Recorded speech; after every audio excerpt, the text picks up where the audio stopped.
नमस्कार, मैं हूं प्रज्ञा। बिहारी न्यूज में आपका स्वागत है। खबरों की ओर बढ़ने से पहले एक नजर सुर्खियों पर। बिहार में गंगा, सोन और पुनपुन नदी का बढ़ा जलस्तर। बिहार के 67 पदाधिकारी इस साल प्रमोशन से बनेंगे आईएएस। अब बिहार को नहीं खरीदनी पड़ेगी बिजली।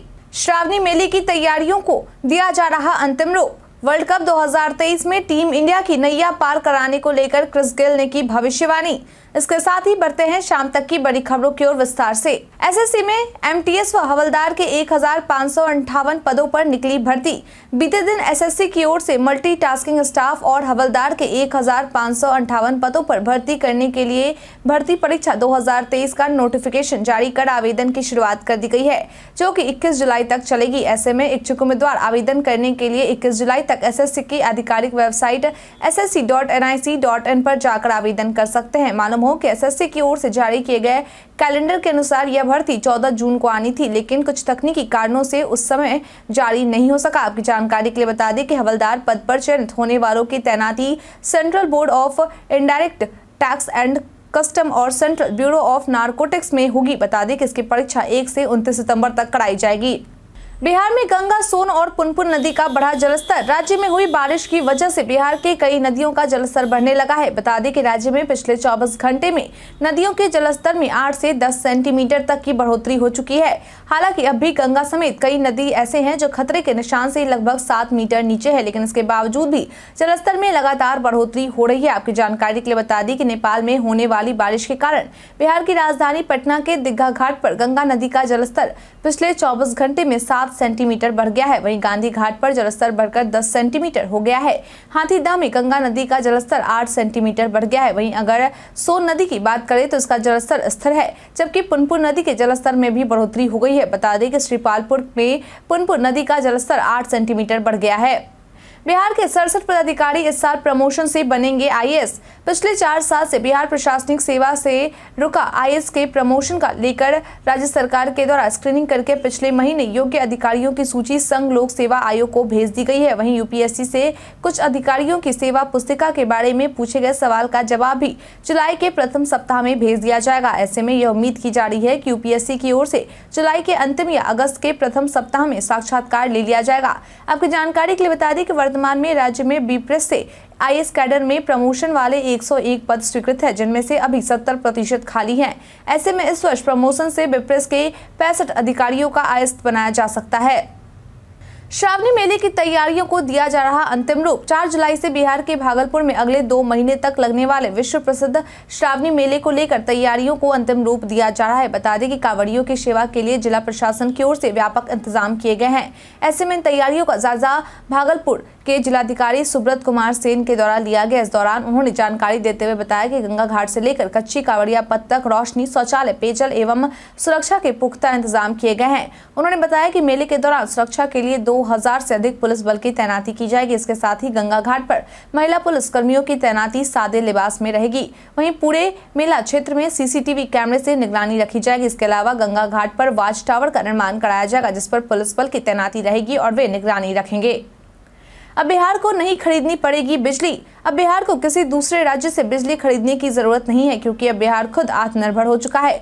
दरअसल बिहार की राजधानी पटना के बाढ़ स्थित एनटीपीसी के प्लांट से 660 मेगावाट की चौथी इकाई ने सफलतापूर्वक काम करना शुरू कर दिया है। ऐसे में अब बिहार को दूसरे से बिजली खरीदने की जरूरत नहीं पड़ेगी। बता दें कि बिहार में एनटीपीसी संयंत्रों के द्वारा बिजली आवंटन 6560 मेगावाट से बढ़कर 6943 मेगावाट हो गया है। हालांकि बिहार का अधिकतम आवश्यक बिजली खपत 6700 मेगावाट है। वहीं केंद्रीय विद्युत विनियामक आयोग के अनुसार एनटीपीसी बाढ़ के स्टेज 1 की दूसरी यूनिट ने full load trial run operation लक्ष्य को सफलतापूर्वक पूरा कर लिया है। ऐसे में बाढ़ संयंत्र स्टेज 1 की दूसरी इकाई आधिकारिक तौर पर उत्पादन के लिए तैयार है। बिहार के बाढ़ग्रस्त इलाकों में खुलेंगे अस्थायी अस्पताल व नौका औषधालय। बाढ़ प्रभावित जिलों में जान माल के साथ कई जलजनित बीमारियों के प्रकोप का सामना लोगों को करना पड़ता है। ऐसे में बिहार सरकार के स्वास्थ्य विभाग के अपर मुख्य सचिव प्रत्यय अमृत के द्वारा सभी प्रमंडलीय आयुक्त, जिला पदाधिकारी तथा सिविल सर्जन को आवश्यक निर्देश दिया है, जिसमें कहा गया है कि जिला स्तर पर जिला पदाधिकारी की अध्यक्षता में एक महामारी रोकथाम समिति गठित है, जिसमें डीडीसी, एसपी, सिविल सर्जन, आपूर्ति विभाग, जिला आपदा प्रबंधन विभाग तथा PHED के पदाधिकारी सदस्य शामिल है। इस पत्र में बाढ़ पूर्व तैयारियों के संबंध में स्वास्थ्य कर्मियों एवं गैर सरकारी संगठनों के साथ मॉक एक्सरसाइज या मॉक ड्रिल का आयोजन नियमित अंतराल पर करने का निर्देश दिया गया है। इसके अलावा डेंगू, मलेरिया, कालाजार आदि महामारी के फैलाव पर नियंत्रण पाया जा सके, इसके लिए DDT छिड़काव और फॉगिंग करने का भी निर्देश दिया गया है। जिला या प्रखंड स्तर पर बाढ़ प्रभावित क्षेत्रों में स्वास्थ्य सुविधा उपलब्ध कराने के लिए चिकित्सकों का दल गठन किया जाएगा। PHC या उपकेंद्र, स्कूल, पंचायत भवन आदि में अस्थायी अस्पताल और बाढ़ से घिरे क्षेत्र में सड़क से संपर्क टूटने पर नौका और झाले का इंतजाम किया जाएगा। शिक्षक नियुक्ति के लिए इतने अभ्यर्थियों ने कराया पंजीयन। बिहार सरकार के शिक्षा विभाग के द्वारा आयोग की ओर से आवेदन से संबंधित मांगी गई जानकारी से यह बात निकलकर सामने आई है कि बिहार लोक सेवा आयोग की ओर से शिक्षक नियुक्ति के लिए ऑनलाइन प्राप्त किए जा रहे आवेदन प्रक्रिया में अब तक 80,000 अभ्यर्थियों के द्वारा अपना पंजीयन कराया गया है। वहीं इनमें से 51,000 अभ्यर्थी ऐसे हैं जिन्होंने अपना आवेदन कर दिया है। मालूम हो कि इस क्रम में कुल 2,700 नियोजित शिक्षकों के द्वारा अपना पंजीयन कराया गया है। वहीं इनमें से 2,000 से अधिक ने अपना आवेदन कर दिया है।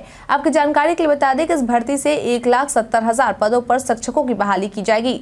मालूम हो कि इसके लिए आवेदन करने की अंतिम तारीख 12 जुलाई तक निर्धारित की गई है।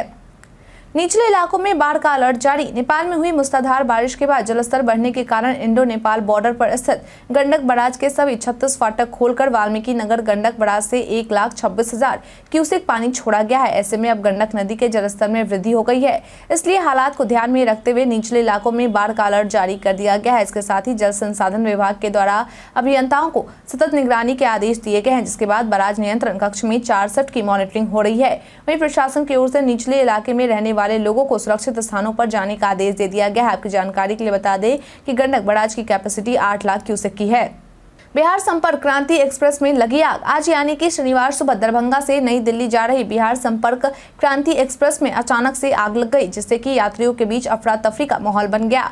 बता दें कि ट्रेन के इंजन से 4 बोगी बाद के कोच में यात्रियों को आग का आभास हुआ, जिसके बाद ट्रेन को अचानक से रोका गया और आनन फानन में यात्रियों को ट्रेन से बाहर निकाला गया। बता दें कि हादसे को लेकर ऐसा कहा जा रहा है कि कोच के ब्रेक बाइंडिंग में चिंगारी उठने के बाद यह हादसा हुआ। हालांकि इस हादसे में किसी जान माल का नुकसान नहीं हुआ है। रेलवे सूत्रों के अनुसार आग की घटना को समय रहते नियंत्रित कर लिया गया है, जिससे बड़ा हादसा होते बच गया। बिहार में नहीं शुरू हो सकेगा कोयले का खनन। बिहार के पिरपैंती, कहलगांव, महगामा में कोयले के खनन को लेकर जारी किए गए टेंडर को मिनिस्ट्री ऑफ कोल की ओर से रद्द कर दिया गया है, क्योंकि इन तीनों के सीमावर्ती क्षेत्र के 4 कोल माइंस मंदार पर्वत, मर्जा गांव नॉर्थ व साउथ समेत लक्ष्मीपुर नॉर्थ के लिए कार्य एजेंसियों के द्वारा रुचि नहीं दिखाई गई है। वहीं अब जल्द इसको लेकर री टेंडर जारी किया जाएगा। मालूम हो कि इससे पहले भी 3 टेंडर को रद्द किया जा चुका है। आपकी जानकारी के लिए बता दें कि जो भी कोल माइंस का लीज लेगा उन्हें हर साल 90 मीटर के बेस से 17.5 मिलियन टन कोयला का खनन करने की अनुमति मिलेगी। मालूम हो कि मंदार पर्वत कोल माइंस में कोयले का भंडार करीब 340.35 मिलियन टन है। इतने बड़े कोयले के भंडारण रहने के बावजूद भी खदान लेने के लिए कोई आगे नहीं आ रहा।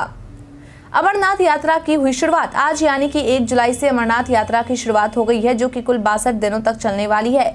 बता दें कि आज तीर्थ यात्रियों का पहला जत्था गांदरबल के बालटाल बेस कैंप से अमरनाथ गुफा मंदिर के लिए रवाना हो चुका है। इस दौरान गांदरबल के डिप्टी कमिश्नर श्यामवीर के द्वारा श्री अमरनाथ जी श्राइन बोर्ड के द्वारा कहा गया कि हमने आज तीर्थ यात्रियों के पहले बैच को भेजा है। मैं सभी भक्तों की सुखद यात्रा की कामना करता हूँ। श्रद्धालुओं से निवेदन है कि वे उपलब्ध कराई जा रही सभी सुविधाओं का लाभ उठाएं। इस वक्त करीब 7 से 8 हजार तीर्थ यात्री हैं। रजिस्ट्रेशन चल रहा है। हमारे स्वयंसेवक हर जगह सहायता के लिए मौजूद है। बता दें कि इस यात्रा के लिए सुरक्षा को ध्यान में रखते हुए करीब 7,000 जवानों को तैनात किया गया है। दरभंगा में एम्स निर्माण पर अश्विनी चौबे ने खुलकर बताई सारी बातें। बीते दिन केंद्रीय मंत्री अश्विनी चौबे के द्वारा दरभंगा जिले के बहेड़ी ITI में बीजेपी द्वारा आयोजित महाजनसंपर्क अभियान कार्यक्रम के तहत सभी को संबोधित करते हुए दरभंगा एम्स के निर्माण को लेकर जानकारी देते हुए बताया गया कि हमने दरभंगा एम्स के निर्माण को लेकर प्रधानमंत्री से स्वीकृति दिलाई थी। बिहार सरकार द्वारा केंद्र सरकार के साथ एग्रीमेंट भी किया गया था। कुछ जमीन भी दी गई और उसमें से आधी रजिस्ट्री भी करा दी गई थी, लेकिन बाद में मुकर गए क्योंकि इसका शिलान्यास नरेंद्र मोदी करेंगे। उन्होंने कहा कि इसी कारण सीएम नीतीश ने ऐसा जमीन दे दिया जिस पर निर्माण ही नहीं हो सके। उन्होंने कहा कि कल ही प्रधानमंत्री ने दरभंगा एम्स के निर्माण की समीक्षा की है और कहा कि दरभंगा में किसी भी कीमत पर बनकर ही रहेगा। बिहार की जनता इस सल्तू राम से 2024 में सरट लेगी। विपक्षी एकता की बैठक से बीजेपी बेचैन, विजय चौधरी। बिहार के मुख्यमंत्री नीतीश कुमार के करीबी कहे जाने वाले मंत्री विजय कुमार चौधरी के द्वारा एक बार फिर से बीजेपी और मोदी सरकार पर कई मुद्दों को लेकर तंज कसा गया है। उन्होंने कहा कि मुख्यमंत्री अपने विधायकों से मिल रहे हैं, 1-to-1 बातें कर रहे हैं, तो भी बीजेपी को इससे दिक्कत हो रही है। वहीं जब हम विपक्षी एकता की मीटिंग करते हैं तो बीजेपी बेचैन हो जाती है।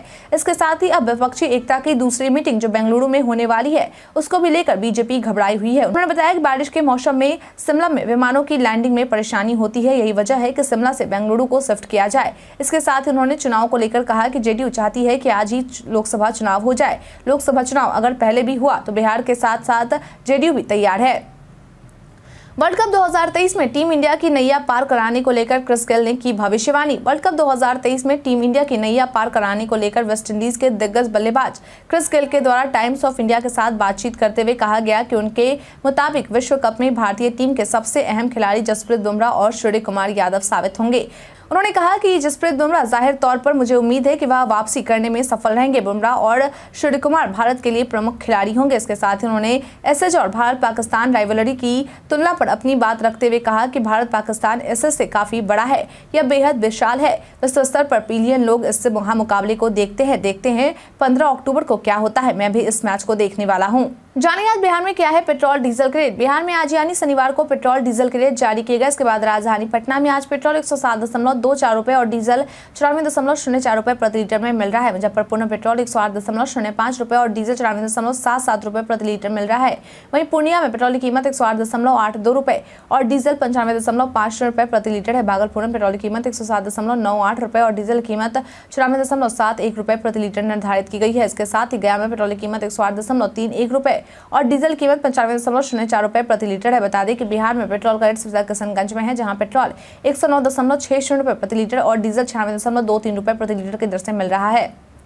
बीते दिन मंद्रा पूछेगा सवाल का आप लोगों में से बहुत लोगों ने जवाब हमें हमारे कमेंट सेक्शन बॉक्स में लिख कर दिया है। जिन्होंने मंद्रा पूछेगा सवाल का जवाब दिया है उनके नाम है अनवर करीम खान, नूनू गोलू कुमार, सचिन कुमार, राजकिशोर महतो, कुमारी संजना, सदुल्लाह पलवी, बाबूलाल मरांडी, धीरज कुमार, मोहम्मद सकीर हुसैन, जितेंद्र ठाकुर, कन्हैया कुमार, रोशन यादव, नौसद अंसारी, मृत्युंजय कुमार, मुटू रंगीला। इसके साथ ही बढ़ते हैं आज के सवाल की ओर। आज का सवाल है, आपके अनुसार सरकार को शिक्षक नियुक्ति नियमावली 2023 में क्या बदलाव करने चाहिए? अपना जवाब हमें हमारे कमेंट सेक्शन में लिखकर जरूर बताएं। आज के लिए इतना ही। बिहार के तमाम खबरों के साथ बने रहने के लिए देखते रहे बिहारी न्यूज और साथ ही अगर आप यूट्यूब से देख रहे चैनल को सब्सक्राइब करना और अगर आप फेसबुक से देखें तो पेज को फॉलो करना ना भूलें। धन्यवाद।